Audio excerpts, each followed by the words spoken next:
எல்லாருக்கும் வணக்கம்.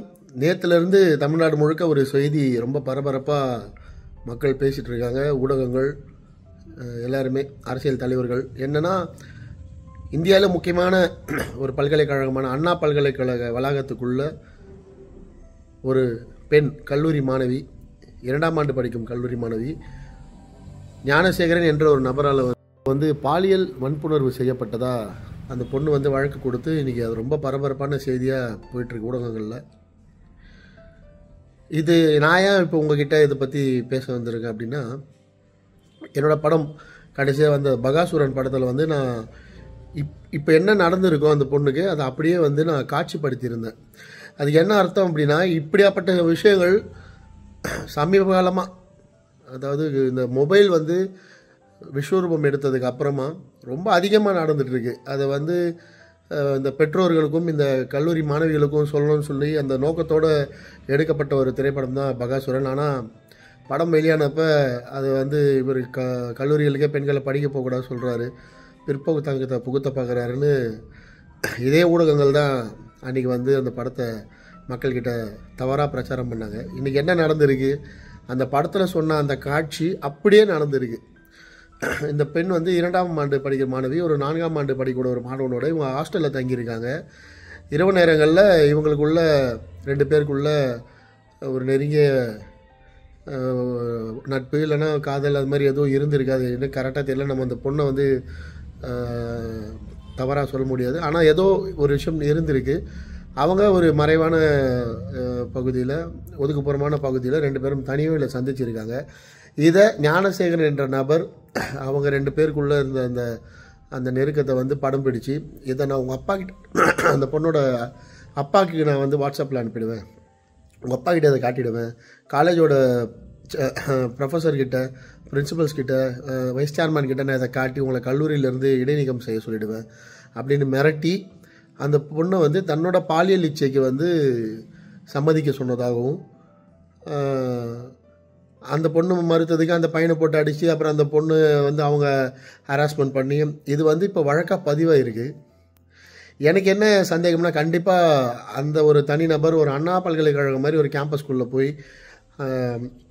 சுதந்திரமாக இப்படியெல்லாம் பண்ண முடியாது. இதுக்கு பின்னணியில் அண்ணா பல்கலைக்கழகத்தில் அது சம்மந்தப்பட்ட யாரோ ஒரு முக்கிய நபர், அவர் யாராக வேணா இருக்கலாம், எந்த உயர் பதவியில் இருக்கலாம், இல்லைன்னா ரொம்ப சாதாரண பதவியில் இருக்கலாம். நாங்கள் படத்தில் அதை ஒரு வார்டனாக காட்டியிருப்பேன், ஒரு ப்ரொஃபஸராக காட்டியிருப்பேன், வைஸ் சான்சலராகவே காட்டியிருப்பேன். அந்த மாதிரி அது சினிமா.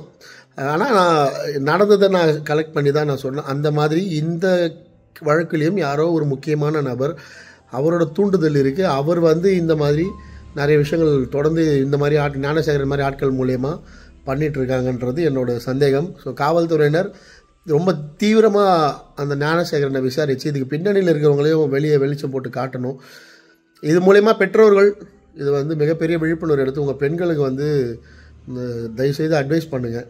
அதாவது இன்றைக்கி மொபைல் உலகம், எங்கே எது செஞ்சாலும் அது அது அவங்களுக்கு எதிராக தான் போய் சேரும். ஸோ இது சொல்லணும். அண்ட் முக்கியமாக இந்த வீடியோ இப்போ போடுறது காரணம், நான் காலர் தூக்கி விட்டு நான் தான் இது முன்னாடி பண்ணேன், இப்போ தான் இது நடந்திருக்கு அப்படின்னு சொல்கிறதுக்காக இல்லை, மறுபடியும் ஒரு விழிப்புணர்வு சொல்கிறதுக்காக. தவிர இதுக்கு ஒரு சொல்யூஷன் வேணும் இல்லையா. நம்ம திரௌபதியில் ஒரு சொல்யூஷன் சொல்லியிருப்பேன், எல்லா ரெஜிஸ்டர் ஆஃபீஸ்லையும் சிசிடிவி வைக்கணும், சிசிடிவி முன்னணியில் தான் ஆண் பெண்ணுக்கும் திருமணம் நடைபெறணும்னு சொல்லி அது இம்ப்ளிமெண்ட் ஆச்சு. அந்த டைமில் கவர்மெண்ட், தமிழக அரசு பண்ணாங்க, நன்றி அவர்களுக்கு. பகாசுரனில் அப்படி ஒரு விஷயம் நான் சொல்லியிருக்கணும், அதுக்கு அந்த இடத்துல வாய்ப்பு அமையலை. இப்போ அந்த வீடியோவில் அதை சொல்லிடுறேன். எங்கெல்லாம் எந்தெந்த கல்லூரிகளெல்லாம் விமென்ஸ் ஹாஸ்டல் இருக்கோ, எந்தெந்த கல்லூரிகள் வளாகத்துகளெல்லாம் பெண்கள் விடுதி இருக்கோ, அங்கே சிசிடிவி கேமரா கம்பல்சரி ஒர்க் ஆகணும். இப்போ அண்ணா யூனிவர்சிட்டியில் கேமரா ஒர்க் ஆகணும்னு சொல்கிற மாதிரியெல்லாம் சொல்லக்கூடாது. CCTV camera must be implemented. Compulsory CCTV camera பொருத்தப்பட்டு அந்த சிசிடிவி கேமராவோட ஃபுட்டேஜ் கலெக்ஷன் அந்த லோக்கல் அந்த கல்லூரி எந்த போலீஸ் ஸ்டேஷன் கண்ட்ரோல் வருதோ அந்த போலீஸ் ஸ்டேஷனுக்கும் டைரெக்டாக அவங்களுக்கு பதிவாகிற மாதிரி அந்த கல்லூரி ஏற்பாடு பண்ணி தரணும். ஆட்டோமேட்டிக்காக ரெக்கார்ட் ஆகணும். அந்த விமென்ஸ் ஹாஸ்டலில் என்ன நடக்குது, விமென்ஸ் ஹாஸ்டலோட வெளியே கேம்பஸில் என்ன நடக்குதுன்றத சிசிடிவி ஃபுட்டேஜ் அனைத்து அந்த கல்லூரி சம்மந்தப்பட்ட காவல் நிலையங்களுக்கும் ஒரு கனெக்ஷன் கொடுத்து அவங்கக்கிட்டே அந்த ஃபுட்டேஜ் வந்து கம்பல்சரி இருக்கணும். அவங்க அதை கண்காணிக்கிறதுக்கான வழிவகைகளை செஞ்சு கொடுக்கணும். இதை தமிழக அரசு உடனடியாக செஞ்சாதான், இது 1 2 இல்லைங்க, இது நீங்கள் நம்ப மாட்டீங்க. நீங்கள் நல்ல கேம்பஸ் நம்புகிற நிறைய, எல்லாமே சொல்ல வரல, எல்லா கல்லூரியும் சொல்ல வரல, இது ரொம்ப நல்ல கேம்பஸ்ன்னு நம்பக்கூடிய நிறைய கல்லூரி வளாகங்களில் ரொம்ப சின்ன சின்ன வேலை செய்கிற கேவலமான மனித பிறவிகள் இந்த மாதிரி பெண்களை வந்து படம் பிடிச்சு அவங்களுக்குள்ளே இருக்க காதலையோ அவங்களுக்குள்ளே இருக்க அவங்க பேசுகிற பர்சனலையோ படம் எடுத்து மிரட்டி அவங்க வந்து தப்பாக பயன்படுத்திகிட்டு இருக்காங்க. இது என்கிட்ட இந்த தரவுகள் வச்சு தான் நான் பகாசுரன் பண்ணேன். இது இன்றைக்கி நடந்திருக்கு. இது இன்னொரு பெண்ணுக்கு நடக்கக்கூடாது. இந்த நியூஸ்லாம் இப்போ கேட்க ரத்தம்லாம் கொதிக்குது. ஸோ தயவுசெய்து பெற்றோர்கள், பெண்கள் விழிப்புணர்வாக இருங்க. தமிழக அரசு எங்கெல்லாம் கல்லூரிகளில் மகளிர் விடுதி இருக்கோ அங்கெல்லாம் இருக்க சிசிடிவியோட டைரக்ட் கனெக்ஷனாக, அது ஒரு இன்னொரு கனெக்ஷனாக எல்லா காவல் நிலையங்களும் உடனடியாக அதை வந்து ஒரு கவர்மெண்ட் ஆர்டராக போட்டு, ஜிஓவாக போட்டு, இது வந்து இந்த வாரத்துலேருந்து நடைமுறைப்படுத்தப்படணும்னு ஒரு கோரிக்கையாக, ஒரு இயக்குனராக, ஒரு அண்ணனாக, ஒரு பொண்ணுக்கு, என்னோடய மகளுக்கு, சின்ன பொண்ணு, அவளுக்கு ஒரு அப்பாவாக நான் இதை வந்து ஒரு கோரிக்கையாக வச்சுக்கிறேன். இன்னொரு தடவை இது மாதிரி நடக்காமல் இருக்கணும்னா பெற்றவங்களும் பெண்களும் இதுக்குள்ளே இருக்க உண்மையை தயவு செஞ்சு ஆழமாக தேடி படித்து புரிஞ்சுக்கோங்க. இந்த கேஸ் இப்படியே முடிய போகிறதில்ல. இதுக்குள்ளே இன்னும் நிறைய உண்மைகள் இருக்குது.